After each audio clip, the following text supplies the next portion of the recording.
You won't read about him in the papers. You won't see his name on plaques. You'll probably never meet him at all. But one day, someone like him might be the last person to care for you. He doesn't wear a white coat. He doesn't carry a stethoscope. He doesn't save lives. He tends to them after. While others rush to rescue the living, he stays behind for the forgotten. No applause. No ceremony. No dramatic music. Just a quiet pair of hands. A steady breath. And a kind of dignity that doesn't ask to be seen. When the final page turns, when there are no more questions to answer, no more pain to ease, no more people calling your name, he is still there to straighten the sleeves, to wipe the blood, to close the eyes and say, without speaking, "You mattered, you were someone, you will not be discarded." His name is Louis, and while the world looks away, he looks closely. This is not a story of death. This is a story of care, of kindness, and of a man who believes that even the final moments deserve humanity. Because for some of us, the last person we ever meet might be the only one who stays. Welcome to Unsung Hands, where silent hands are finally given a voice. Here, we tell the stories that time forgot, stories of those who work quietly behind the scenes, building the world while no one notices, jobs that never make the headlines, but without them, nothing runs. If you believe that every life deserves to be heard, hit like to support these quiet but powerful stories. And don't forget to subscribe to Unsung Hands, so each week we can uncover another hidden chapter of the human journey together. His name was Louie Carter, 61 years old, tall, thin, a little stooped at the shoulders, eyes that rarely blinked, hands that never rushed. He worked at the county morgue, not the shiny kind with polished floors and glass walls. Number. This was the old kind. Cinder block walls, cold tile, silence. Louie had been here for 28 years. He didn't talk much, didn't linger in the break room, didn't like small talk or birthday cakes or retirement parties. He came in early, always early, 5:45 a.m. every day. He wore the same gray jacket, the same black boots, and he always brought his lunch in a brown paper bag. Ham sandwich, 1 apple, a thermos of coffee strong and black. People in the hospital knew his name, but only just enough to say hello. To most, he was simply Louie from downstairs. To some, he was the quiet one. To the coroner, he was reliable. But to the dead, the ones with no voice, no breath, no story left to tell, Louie was something else entirely. He was the last pair of hands to touch them, the last set of eyes to see them, the last human presence before the casket closed. He never said much about his job, not because he didn't care, but because some kinds of care don't need words. The cold hits different down here. It's not like winter outside. It doesn't sting or bite. It just settles into your bones, into your breath. It's quiet, still, like the air is holding its own breath. Louie moves through the room without noise. His boots barely echo. His hands don't fumble. He checks the clipboard first. Always the clipboard.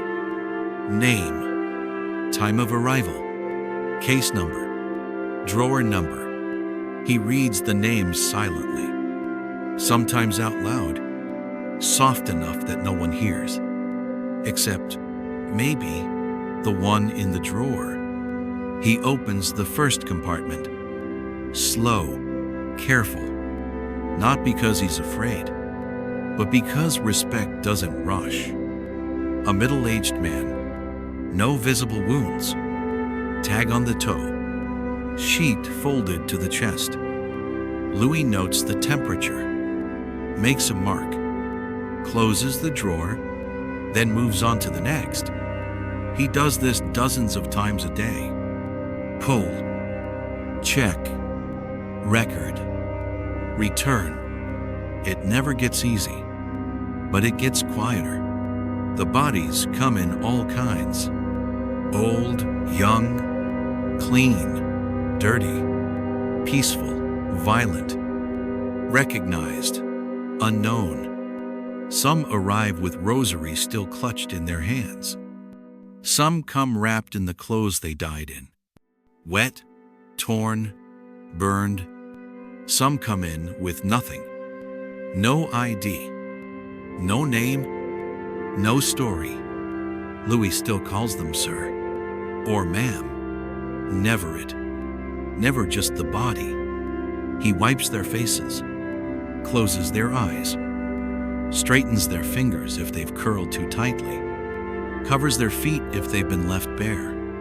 Not because someone told him to, but because he believes dignity doesn't end with the last breath. And down here, when no one else is watching, Louie gives it anyway.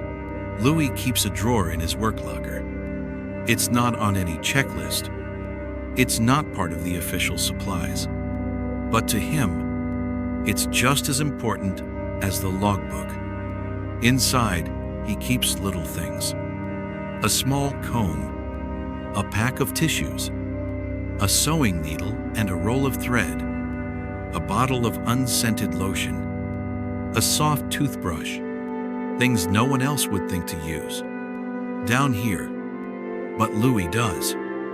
There was a man once, brought in after a fire.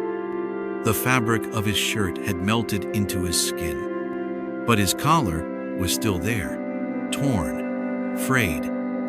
Before the funeral home arrived, Louis carefully trimmed the threads, pressed the edge of the fabric flat, smoothed it with his hand. It didn't fix anything, but it made something just a little less broken. Another time, a baby came in, wrapped in a hospital blanket. No name, no parents listed, just a time of death. Louie stood beside that drawer for a long time, longer than usual, not because there was something to do, but because silence should never be the only thing a child hears. Even in death, he folded the edge of the blanket tighter, placed a single paper flower, cut from the corner of a napkin, next to the infant's head. No one saw, no one knew, but that wasn't the point. Then there was the young woman, a Jane Doe, brought in late on a Friday night, her long hair tangled, eyes still open. Louie brushed her hair, soft, slow strokes, until it lay smooth across her shoulders. He closed her eyes gently, as if she'd simply fallen asleep. These are the things he does, not for recognition, not for praise, but because someone has to care when no one else is left. Louis remembers them. Not all the names, but the faces. Not all the dates, but the weight of the moments. They stay with him. Long after the drawers have closed, he remembers the old man who died in his truck, seatbelt still fastened, window half open to the cold. There was a fishing hat on the dashboard, a peanut butter sandwich still wrapped in foil. Louie found a photo in the man's shirt pocket, a boy holding a fish, smiling wide. He placed it back, gently, right where it had been. He remembers the woman in the yellow sweater, 83 years old, no family, no visitors. When they brought her in, her nails were painted, chipped, but still pink. Louie cleaned her hands, wiped away the hospital ink, and whispered, "You had style. I can see that." He remembers the teenager, face pale, jeans torn, a phone still in his pocket. Louie turned it off after the third message. "Where are you? Please, call me. We're worried." He read the name on the screen, but said nothing. That part wasn't his to carry. There are dozens, hundreds. Some stay for days, others for weeks. A few never leave.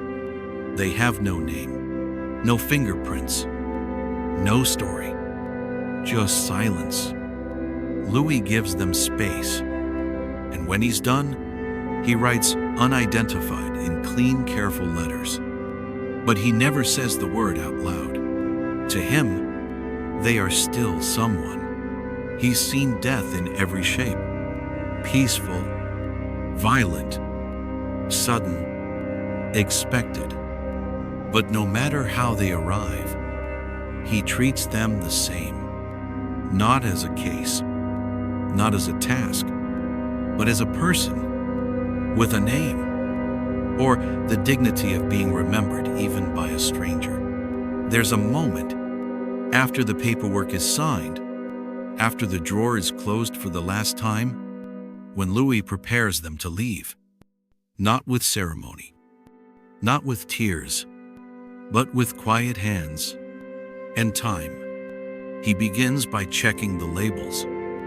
One on the wrist, one on the bag, one on the file. Always three, always double-checked.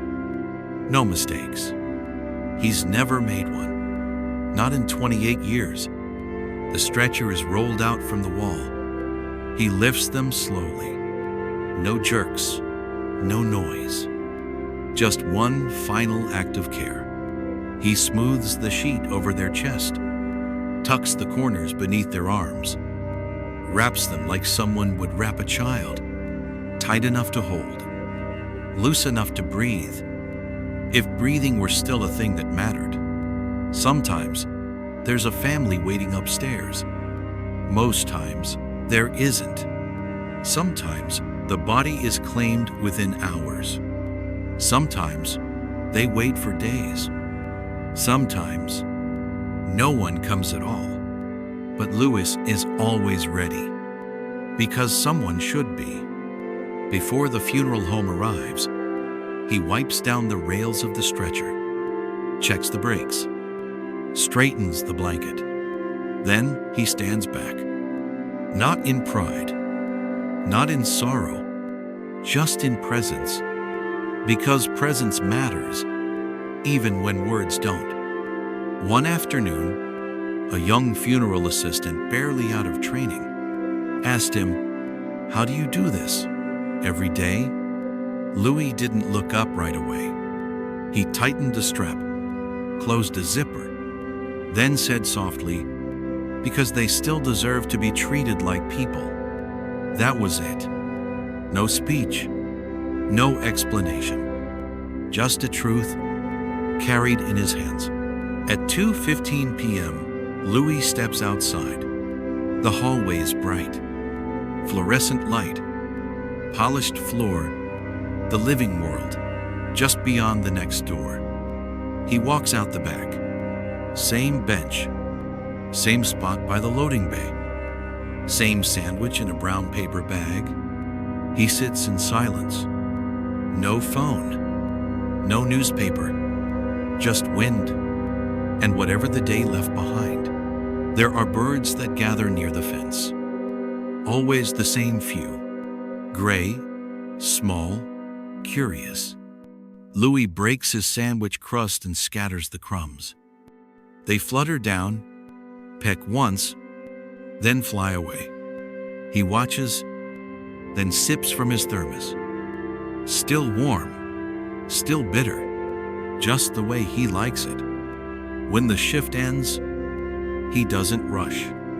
He washes his hands, folds his apron, turns off the lights one by one. He walks past the coolers, doesn't speak, just nods, like saying goodbye to an old friend. At the locker, he picks up his jacket.